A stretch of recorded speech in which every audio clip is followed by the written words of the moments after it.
So I am 22 years old. I don't have much knowledge about finances and stuff as I still live at home as I'm at university. I do however pay my parents about £300 a month rent, I pay my own phone plan, buy material stuff I want or need, pay out for other services like for music or whatever, and try to put as much as I can in savings whilst still keeping enough in my main account for day-to-day purchases. Currently, I am saving up for driving lessons and hope that if I pass decently, I can use some of my savings towards getting a car. I'm in my final year of uni, so I'll be done and able to work full-time when all this happens.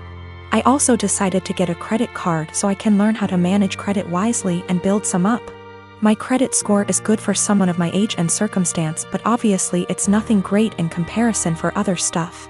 I should point out that at most I only plan on using this card with a total adding up to £100.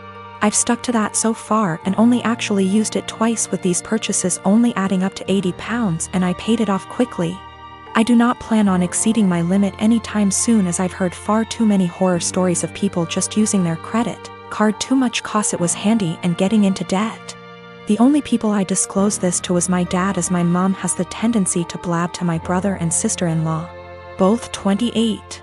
She happened to overhear us talking one day, and before I knew it, my brother and sister-in-law got wind and asked me if they could use it. They both admitted they had debt spurned on by excessive credit card use and thought that since I basically had nothing owed on mine, it was free money.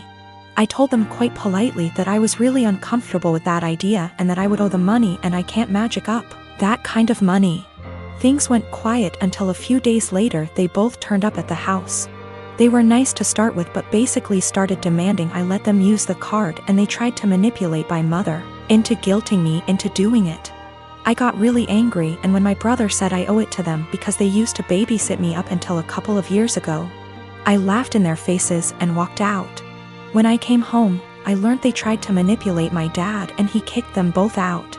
My mother then tried and he told her to go too, and she is currently staying with my brother and Sil. The only person on my side is my dad, who tells me they're all trying to take me for a ride and they're trying to manipulate me cause I'm young and they think I'm vulnerable.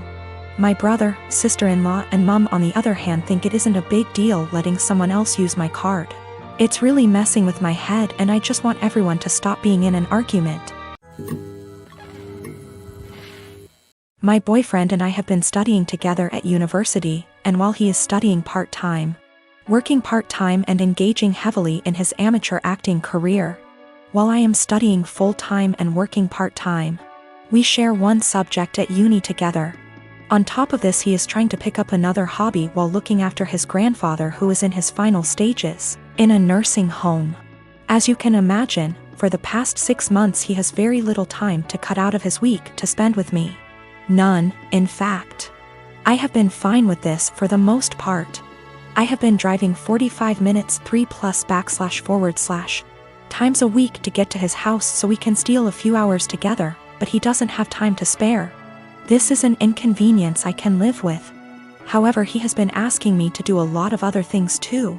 He has frustrated me multiple times with demands that I visit his grandfather, who does not recognize me, for 2 hours, which turns into 4.5 hours, or help him with a family matter, which lasts 5 hours or so. Every time this happens, he promises he will drive me home. And every time he says he doesn't have time anymore and I need to catch the train home, 1 hour plus walking. I have spoken to him about how this is unfairly affecting me, and he seems to take it on board, but just forgets again the next time he needs something. After forcing me to spend $600 plus on his best friend's destination wedding, the weekend before we both had 2 major exams due, he demands that we switch our exam times because he didn't spend enough time studying and he needed the extra day. I concede and he squanders his spare day sleeping because he needed it. I take my classes very seriously and I feel very over by his demands. I understand that family matters / best friends are important things, but he has eaten into hours and hours of my study time, and my grades are dropping. Not only that, but it's affecting my emotional health also. I have expressed to him that it is affecting me badly, but he tells me I'm being very unsympathetic and selfish. What's more is that I have about $10,000 in savings. He recently became aware of this and has demanded that I help him pay his bills because we're a team. He is broke. I helped him with a few, but drew the line after $500 because he is very irresponsible with money and there's only so much I can pour out before it seriously affects me. He is also demanding that I give him access to my bank account because we are in this together. And he wants to marry me one day, so we should start sharing now. I don't really know what to do. I want to be a good girlfriend and do what he needs me to do right now, but it's beginning to affect my health. My partner and I have been in a relationship for 5 years, living together for 4. Recently my partner came home having had a short meeting with a financial advisor, and was really eager to talk about our financial future WRT savings goals, life plans, timelines for saving up a deposit for a house, etc. This is a conversation I've been trying to have for years with him, so you'd think great, right? I should be really happy we're finally there. But I'm not. Talking about us going for a meeting with a financial advisor and starting to build towards our future together has given me really cold feet about the relationship. I think part of it is why now? I've been trying to talk to him about this for a really long time, with renewed efforts at the start of this year when I landed my first full-time salaried position and was working out my budget / personal savings goals.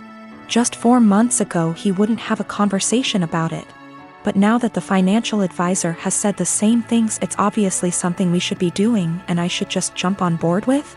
I think if the advice was particularly different to what I'm already planning, I'd be less annoyed. But the advice is the same. There's a certain type of savings account you can start in the UK specifically for saving up for a house. And I've been talking about planning to open one once I'm full-time employed for literally 3 years. And he brought it up like this new, novel idea I'd never heard of.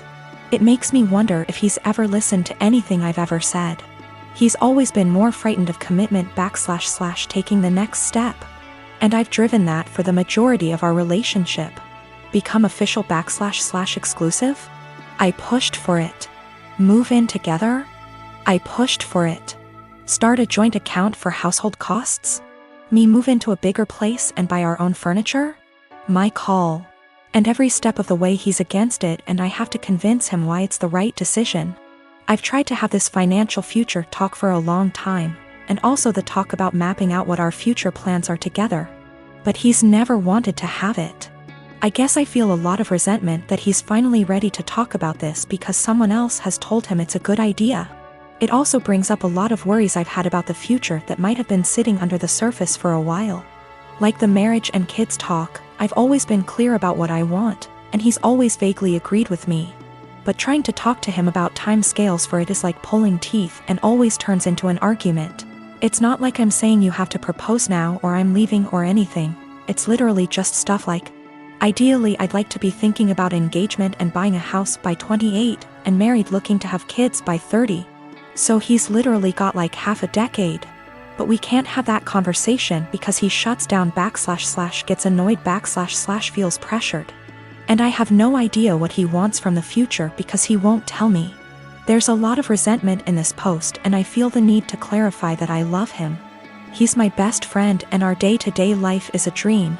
But I always feel like I'm dragging him into a future he doesn't want. And that he doesn't really trust / listen to me as an equal partner, until someone else tells him the same things I've been trying to say. I don't want that to be my future. I want someone who has these conversations with me and is excited about taking the next step. This feels like it has been one of the biggest underlying issues in our relationship that we've never been able to address. He doesn't ever really seem to listen to / consider me and often prioritizes his relationships with others.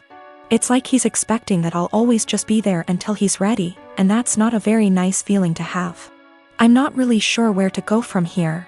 I guess my big question is, how do I move past this resentment into a productive conversation about goals / expectations? I would like to be excited that he's finally ready to take this step together, but I just feel annoyed and uncertain.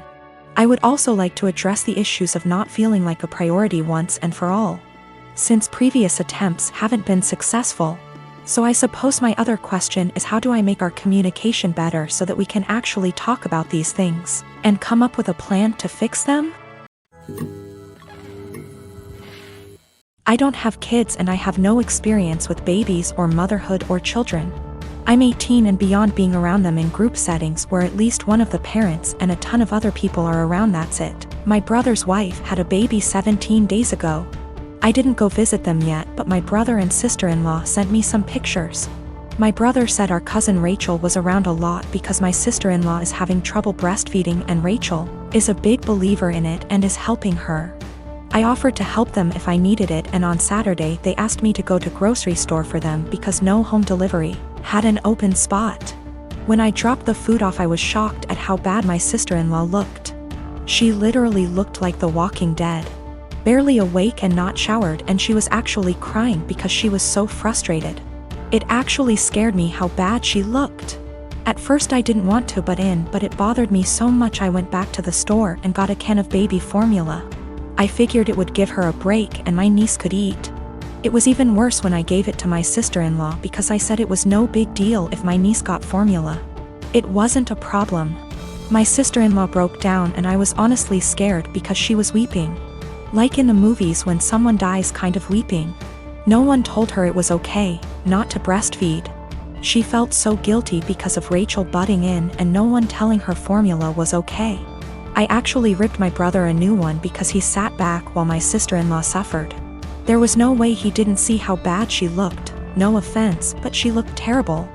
I got my sister-in-law to shower after my niece ate and fell asleep, and I changed the sheets on the bed and told my sister-in-law to sleep while my niece slept, and I said I would get more baby formula.